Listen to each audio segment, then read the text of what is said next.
दोस्तों yes bank की बात करें, यहाँ पे कुछ बड़ी अपडेट निकल के आ रही है जिसको इस वीडियो के माध्यम से हम डिस्कस करने वाले हैं। यस बैंक को लेकर ब्रोकरेज हाउस ने क्या अपनी राय दी है, क्या है उनके टारगेट, उसको समझने की कोशिश करेंगे।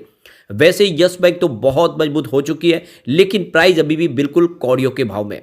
आपको ये पता ही होगा कि 2018 के पहले स्टॉक 400 के ऊपर ट्रेड किया करता था, इस समय 20 रुपीज़ के आसपास है। तो क्या आने वाले समय फिर से ये 400 को क्रॉस कर सकता है, समझने की कोशिश करेंगे इस वीडियो के माध्यम से। आज जो बड़ी डील हुई वो क्या इशारा करे, क्या बड़े फंड हाउस इस लेवल पे खरीदारी कर रहे। वैसे तो गिरावट की वजह बाजार थी, और आप देख रहे हो कि एफआई फिर से बाजार में बिकवाली शुरू कर चुके। क्या ऐसे में बाजार में अब फिर से करेक्शन आ सकता है, और क्या डिप में हमें यस बैंक में खरीदारी कर लेनी चाहिए, क्या आने वाले समय में यस बैंक हमें एक बड़ा मल्टीबैग रिटर्न दे सकता है। इन सारे सवालों के जवाब मिल जाएंगे आपको इस वीडियो के माध्यम से। लेकिन फ्रेंड, उससे पहले अगर आप पहली बार हमारे चैनल पे आए तो चैनल को सब्सक्राइब कर दीजिए, एक बेल आइकॉन दबा दीजिए ताकि जब भी नया वीडियो बने पहला नोटिफिकेशन आपको मिले। वीडियो पसंद आए तो लाइक से जरूर कीजिए। चलो फ्रेंड्स, वीडियो स्टार्ट करते हैं। मैं हूँ आपका दोस्त SB दवे और हमारे अपने चैनल ऑनलाइन कमाई में आपका बहुत बहुत स्वागत है। सबसे पहले अगर हम बाजार की बात कर ले तो आज BSE सेंसेक्स 71,106 के स्तर पे क्लोजिंग दिया, जहाँ पे 241 पॉइंट की तेजी थी, यानी 0.34% अप पर BSE सेंसेक्स ने क्लोजिंग दी। लेकिन बैंकिंग सेक्टर बहुत ज़्यादा दबाव में। अगर हम बात करें निफ्टी बैंक की तो 47,491 के स्तर पे 0.73% की गिरावट देखने को मिली। तो पिछले दिनों बैंकिंग सेक्टर दौड़ा, अब गिरावट का माहौल बना हुआ है। यहाँ पे बाजार भले तेज हो, लेकिन बैंकिंग शेयरों में पिटाई हो रही है।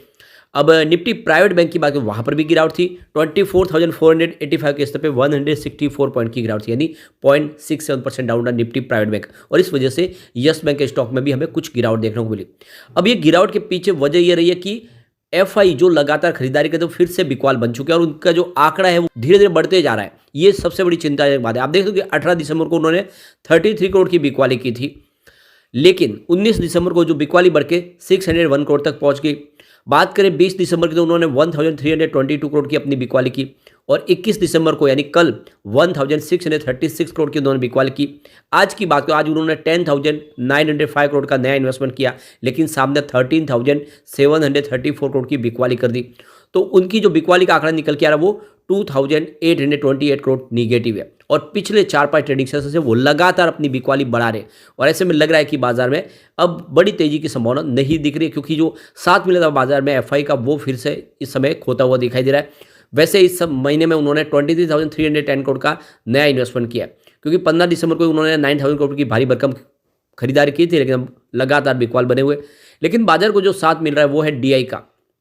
आप देख ही सकते हो, जब से बिकवाली शुरू की है एफआई ने, सामने DI खरीदारी करे, उनकी DI का आंकड़ा खरीदारी का बढ़ रहा है। ये थोड़ा सी बाजार के लिए अच्छी बात है। आज DI ने 10,332 करोड़ का नया इन्वेस्टमेंट किया, सामने 8,165 करोड़ की बिकवाली की। तो उनकी जो खरीदारी है वो 2,166 करोड़ पॉजिटिव है, और इस महीने में 12,276 करोड़ का उन्होंने नया इन्वेस्टमेंट कर लिया है। तो बाजार को सपोर्ट मिल रहा है अभी भी DI का। DI जो कुछ बिकवाल थे अब वापस वो खरीदार बन चुके हैं। अब यस बैंक की बात करें तो स्टॉक की शुरुआत हुई 21.25 पर, पॉजिटिव शुरुआत हुई, क्योंकि कल की क्लोजिंग 21.15 के आसपास थी। 21.45 का इंट्राडे में हाई बना, तो तेजी का माहौल तो बना, लेकिन ऊपर के लेवल से दबाव देखने को मिला, और इसने 20.80 का लो बना दिया। इस समय जो क्लोजिंग है वो 21.05 के आसपास, जो काफ़ी अच्छी बात है। 0.47% की ही गिरावट थी। तो निफ्टी बैंक और निफ्टी प्राइवेट बैंक के मुकाबले गिरावट यहाँ पे कम थी। अब इसके वॉल्यूम को देखें तो काफ़ी ज़बरदस्त वॉल्यूम में कामकाज हो रहा है। पिछले एक महीने पहले इसका 35 करोड़ का वॉल्यूम था, 10 करोड़ की डिले उठाई गई थी। 1 वीक पहले 46 करोड़ का वॉल्यूम था, 14 करोड़ की डिले उठाई गई थी। कल इसका 40 करोड़ का वॉल्यूम था, और 11 करोड़ की डिले उठाई गई थी। आज भी 34 करोड़ का वॉल्यूम, ज़बरदस्त वॉल्यूम में कामकाज हो रहा है। अब वॉल्यूम के मामले में पूरे बाजार में यस बैंक आज भी नंबर 1 पे था, काफ़ी शानदार वॉल्यूम में कामकाज हो रहा है। इसकी परफॉर्मेंस देखें तो 15 दिसंबर को स्टॉक 21.95 के आसपास था, जहाँ पे 2.6% की अच्छी खासी तेजी बनी, और 18 दिसंबर को स्टॉक पहुंच गया 22.80 के आसपास, जहाँ पे 3.9% की ज़बरदस्त तेजी बनी। लेकिन 19 दिसंबर को स्टॉक में हुई फिर से गिरावट, और 22.15 के आसपास आ गया, जहाँ पे 2.9% की गिरावट देखने को मिली। और 20 दिसंबर को जब बाजार एकदम ज़बरदस्त तरीके से गिरा तो यह भी स्टॉक नीचे आया 20.50 के आसपास, जहाँ पे 7.4% की बड़ी गिरावट हुई। लेकिन 21 दिसंबर को इसमें कल फिर से कुछ रिकवरी देखने को मिली, स्टॉक फिर से 21.15 के आसपास आया, जहाँ पे 3.2% की तेजी बनी। लेकिन आज बैंकिंग शेयरों में गिरावट थी, उसका असर यहाँ पे कुछ देखने को मिला। अब यहाँ पे देख सकते हो कि इसका 14.40 का 50 रुपये का लो है, लेकिन हाई जो है 23.05 का, और इस समय स्टॉक अपने 50 रुपये के हाई के आसपास है। ऑल टाइम लो रोज देखे तो आपकी इसकी 5.65 दिखा देगी, लेकिन जो हाई है वो 404 की है। तो देख सकते हो कि अभी स्टॉक को बहुत दौड़ना बाकी है और आने वाले समय आपको उस लेवल तक जाता हुआ दिखाई दे सकता है। अब इसके बीच में एक बड़ी अपडेट निकल के आ रही है। यस बैंक के को फाउंडर राणा कपूर को मनी लॉन्ड्रिंग के मामले में जमानत मिल गई है।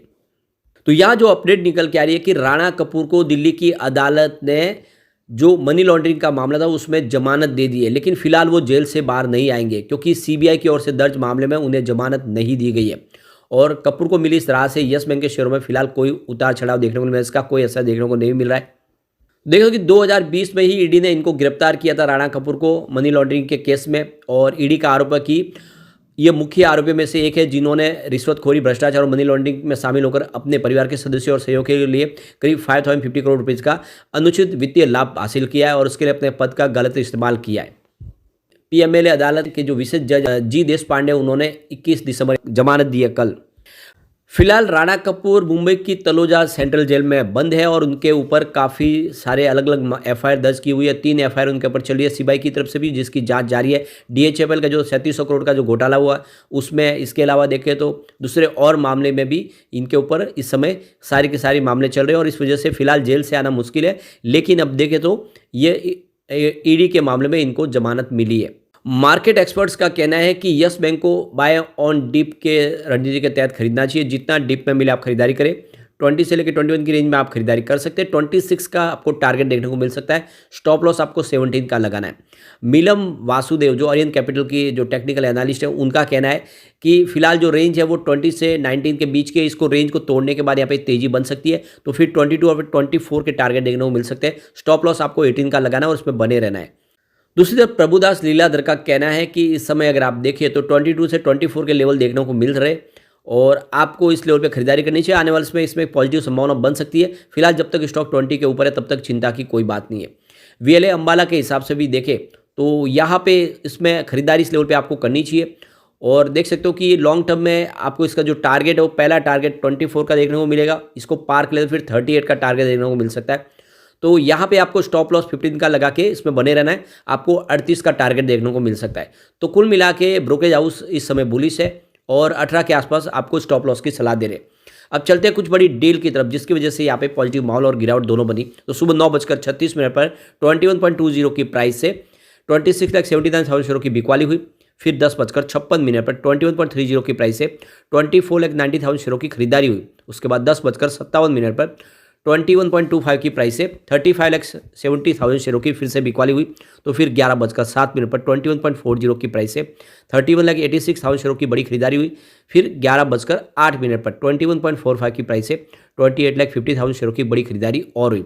उसके बाद 11:11 पर 21.45 की प्राइस से 32,18,000 शेयरों की फिर से बड़ी खरीदारी हुई।